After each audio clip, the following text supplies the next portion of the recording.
Mapagpalang araw sa lahat. Guys, dito po ako sa may Balibago, Santa Rosa. Dito po yung Suzuki branch.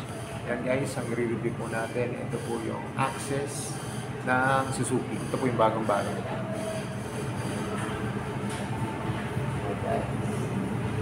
Matte blue. Tara guys, simulan natin ito review.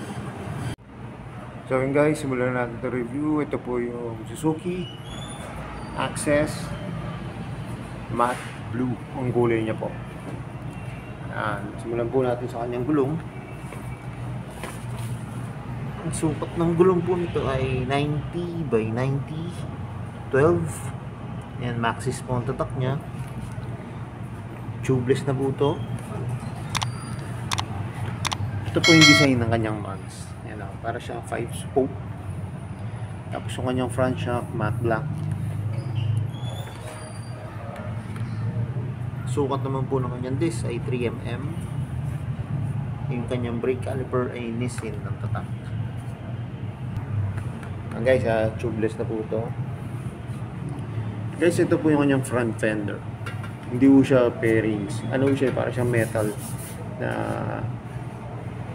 matte ang kulay, matte blue. Yan. Ang maganda ito guys, kasi nga, di ba yung minsan pag pairings yung gamit natin, pag tumatama yung ganito, nababasag.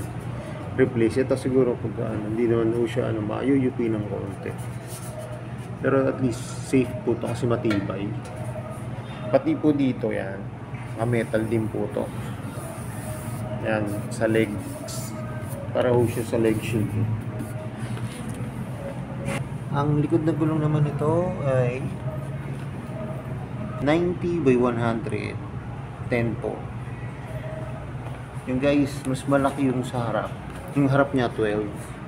Ito pong sa likod niya ay 10 ang sukat po. Naka-drum brake na siya.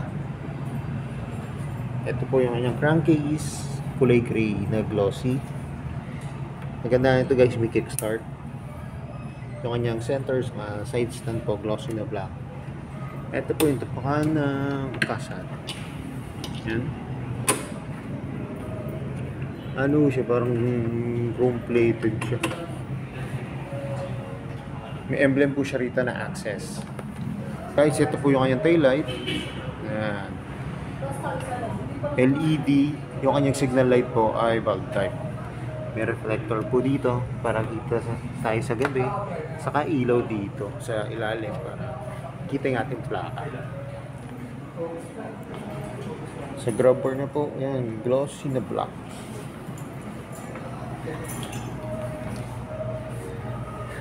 Ito guys yung kanyang pipe. Ito po yung kanyang heat guard, chrome plated. Pagdating naman po sa upuan niya, napakalaki ng upuan niya ito guys. Nakulay dark brown. Yan. Sa footboard naman po yan, malaki rin po. Ito guys, parang may kukumpara nyo siya sa Bergman. Pag makita nyo po yung Street EX Bergman yan, parang ganyan yung style ng kanyang footboard. Pati po yung kanyang sa upuan, yung laki ng upuan, pati po itong mga sabitan. May reflector po dito sa gilid. Bakit to? Malalim. Yung kabila. Pwede po lagyan ng bottled water, documents, saka coins. Cellphone din pwede. May USB port. Ayan. Saan guys, dito dalawa po ang hook niya. May hook po siya rito, saka yun dito po. Ito pwede nyo sabitan ng helmet mo.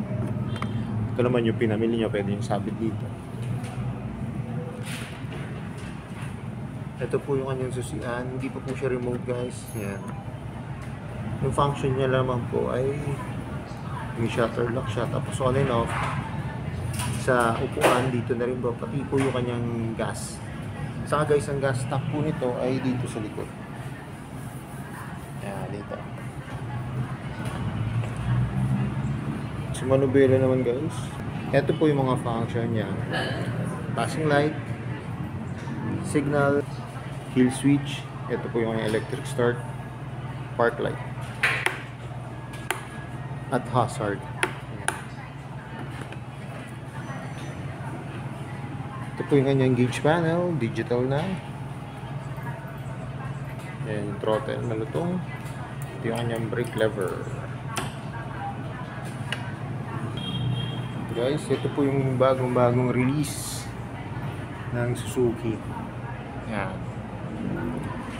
May iba po itong kulay. Ito nga lang po ang available dito ngayon sa may Suzuki. Dito po sa may Balibago. Ito pong matte blue. Ito guys yung dalawang available pa na niya na kulay. Ayan. Para siyang light green. Tapos ito po yung na-review natin, matte. Ito po meron siyang dalawang merong Ride Connect edition. Ayan. So yun guys, tara tignan na natin yung updated price nitong Suzuki Access. Guys, dito po sa Suzuki, Balibago Santa Rosa branch. Na po, palike na rin po at share na kanilang FB page, Suzuki Motorcycle Santa Rosa. Open po sila from 8 AM to 5 PM. Ito guys, yung kanya Access 125 Ride Connect. Yan, dalawang klase po siya. Isa pong Ride Connect, tapos Access po. Yung sa Ride Connect po, yan po ang kanyang cash price, 95,750. Yung sa Access naman po, ito naman po, 86,750. Kulang-kulang po 9,000 ang diferensya po ng presyo. Ito po yung kanyang down payment. Ito po yung kanilang 1 year, 2 years, and 3 years. Ito rin po yung kanilang mga contact numbers.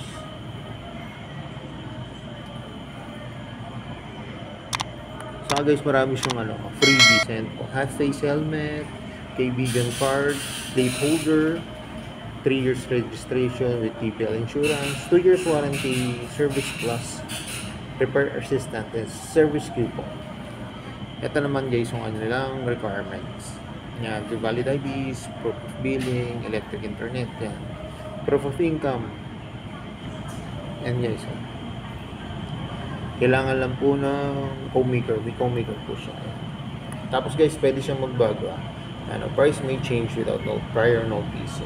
Depende po kasi sa availability ng unit. Kaya guys, kung naghahanap po kayo nitong Access, yan, Suzuki, ito po, available na po yan dito. So may Suzuki, Balibago, Santa Rosa. Saka hindi lang po yung available nila rito units. Yan, naghahanap po ng Smash. Yan po, Smash. Yung mugs, spokes. Yan, marami pong gulay dito na available. Ito pong reader. Yan. Available din po yung FI. Guys, FI saka carb. Yan, available po siya. Bergman. Ay guys, ito po yung Bergman, Kagaya na sinasabi ko kanina, yung kanyang footboard, yan. Halos parehas po nung sa Access. Sa laki ng upuan, ganun din po. Ganun po ang laki ng kanyang upuan. Sa EX po, Yan, EX. Kasi ito pong Bergman po na street lang. Black po siya lagi. Ito guys, ang ganda. Oh. Red. Red na po naman. Sa akin naghanap ng big bike. Ito po, meron din silang available dito na big bike. Kaya guys, mas maganda, pasyalan nyo na po yung unit para mas appreciate nyo po siya. Mas maganda po kasi kung makikita nyo na actual unit. Mas ma-appreciate nyo po siya. So yun guys, hanggang dito na lang. Kung bago lang kayo sa aking YouTube channel, pasubscribe naman po at kahit ang notification bell para updated po kayo sa aking mga videos. At salamat nga po pala dito sa may Suzuki, dito po sa may Balibago, Santa Rosa. At nare-review ko po yung mga motor. More serious to come, kaya na lagi po sinasabi, ingat po lagi, ride safe, always, and God bless po. Like and share na rin po ng aking mga videos at lagi natin tatandaan, mahal tayo ng Diyos. Bye-bye!